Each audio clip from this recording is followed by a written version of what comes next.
Welcome to the Fray Flak Pack. It's Termex here, and welcome back to another Borderlands 3 video.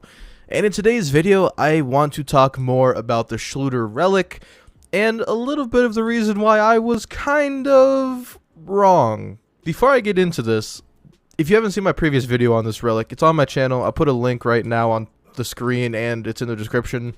But I want to talk about this relic, and basically that was my first impressions of the relic when the relic first came out, but I have had quite a few days to test out this relic, see its true potential, see what it could do. Now, in my time of using the Schluter, in comparison to other items, I've been using it in Slaughter Shaft, I've been using it in takedowns, and I've used it on some bosses. And I've come to find out, some bosses it just straight out doesn't work with, but some bosses like Grave Ward, it does work. Some bosses like, I do believe Trant does work as well. But I've come to see that there's a lot of what ifs and you must do this in order for this relic to be completely viable in all situations. Now, I did say in my previous video that this is a sort of pay to win, and to be honest with you, it's kind of what was on my mind at the time, but it wasn't the proper way to say it.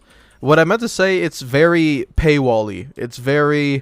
It sucks that Gearbox would put months into finding the correct drop rate for legendary items, and then this relic basically reverts the changes for those who didn't like the change. But for those that didn't like the change, it's got to be behind a paywall, and that's really the point I wanted to get across in that video. I just didn't want to say it because I knew it would cause a mob of hate, but I'm going to say it now because that's what's on my mind, and I never really keep anything from you guys, so that's what I'm going to say here. That's honestly what that relic felt like. It felt like after all the time of finding the perfect spot for legendaries where everybody was happy, we still had those angry people, and Gearbox was like, alright, for those people that didn't like the drop rates, let's just give them their fun, give them their weapons, and that's not really a bad thing. I've come to accept that it's not a terrible thing to have an item that has fun within it. I'm not against it whatsoever. I like when weapons and gear is fun in this game. That's really the whole point of playing Borderlands. I think for me, it's more of the practice that Gearbox is doing. I'm not looking at this as a player-based issue. I'm not looking at this as a consumer issue. This is definitely an issue in terms of whatever practices go on at Gearbox that are like, yeah, let's do this. You know, maybe up next, DLC owners will get double the Iridium just for owning DLC. I'm joking. And in comparison, for people saying that this isn't really a big deal because it's just a relic, well, what if they put Earl's Anointment reroll machine behind a paywall? A lot of people wouldn't like that, let's be quite honest with you. But the Earl's reroll Anointment machine is a huge vital part of the game. Well, so is getting loot. But I will make a counter argument to this. As good as the Schluter is in terms of drop chance, in terms of getting more legendaries, in terms of getting legendaries faster, a lot of people know, I know this myself as well, it does not affect dedicated drops, so you're not really getting the dedicated stuff faster. You may get the dedicated stuff with a world drop chance faster, but then again, that just makes it a world drop / dedicated item. I know, complicated. But I have not found many weapons that my Schluter has dropped me from my multiple hours of Slaughter Shaft, from my hours upon hours of Maliwan takedown runs. I've not found any gear I kept, to be quite 100% honest with you, that I wanted to keep with my Schluter. And I think that's where the balance of this relic is, personally. I could be wrong. Some of you may love every single legendary that drops from this relic, but I personally just don't. Because a lot of it is just the same old, repeat drops, legendaries, and it more looks like eye candy on your screen than actual useful items. And let's be 100% honest with you, I know I play on PC. I actually farm for most of my gear. I know, it's a wild concept because that's how I enjoy playing the game. But I know that PC players can simply load up a PC save file and just have all the items. I provide that for my PC players because I know not everybody has the time to farm god roll perfect gear like my weird ass, so I like helping out the community. But console players can't really do that. There's some ways that PlayStation could do it. They're starting to get into it, but there's still a lot of controversy over that. We've had PC save files on Borderlands for God knows how long now, but I feel like the real problem here isn't the fact that the Schluter drops legendaries. It's really not that big of a deal, I've come to realize. If you like it, you like it. If you don't like the relic, just simply don't wear the dang thing. But while that statement is presented, because that statement's 100% true, if you don't like what the relic does, don't equip it.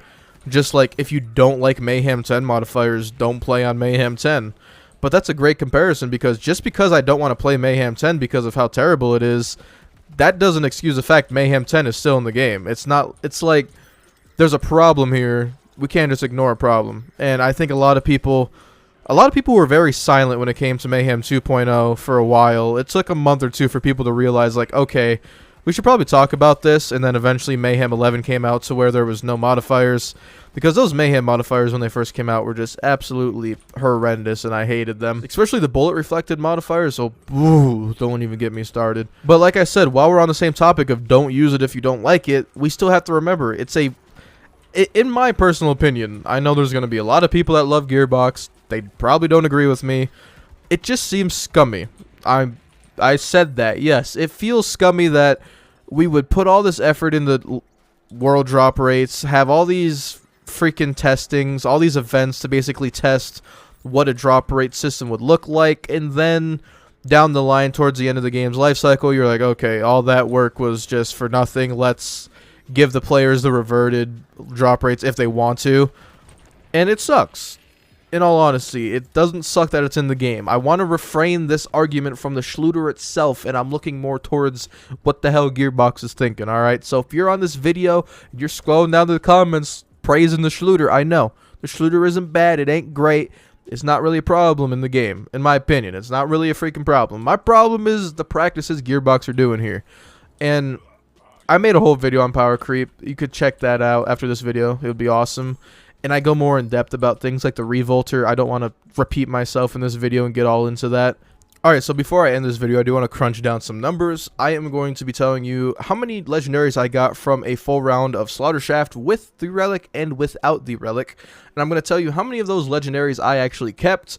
And I'm going to tell you basically what I think. So after 2 runs of normal Slaughter Shaft on Mayhem 11, each run, the first run I got 21 legendaries, and the second run I got 18 legendaries from a full 5 rounds of Slaughter Shaft.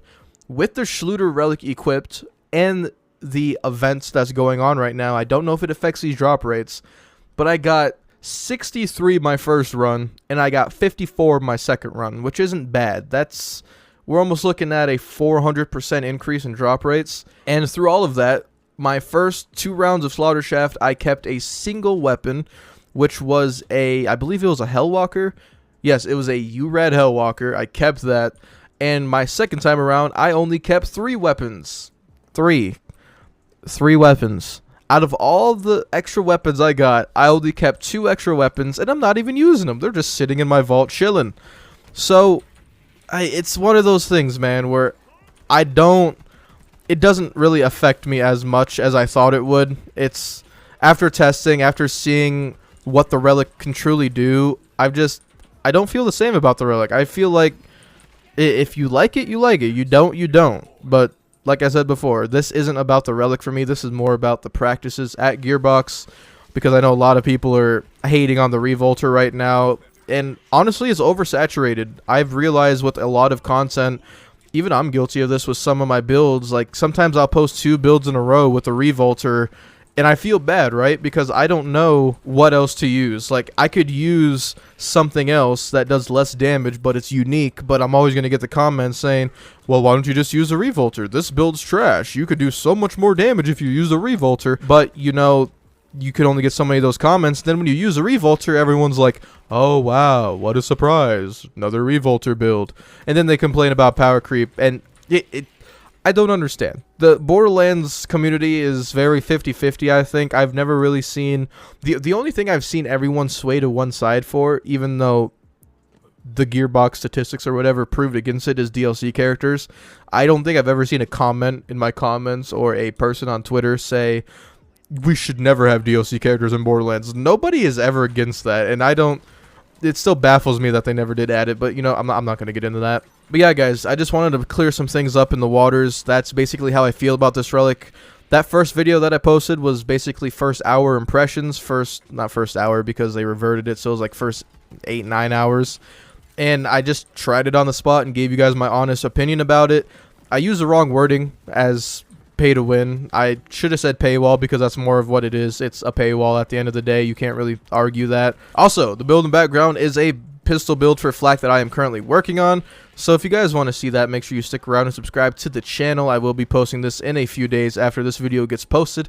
I know, I've been kind of consistent with my uploads. It's usually never like this. I don't know what I'm on about. Who knows? But yeah, guys, thank you so much for clicking on this video and watching it all the way through. You guys are truly amazing. It would mean a lot if you hit the like button down below, as it spreads my videos out to more people in the Borderlands community.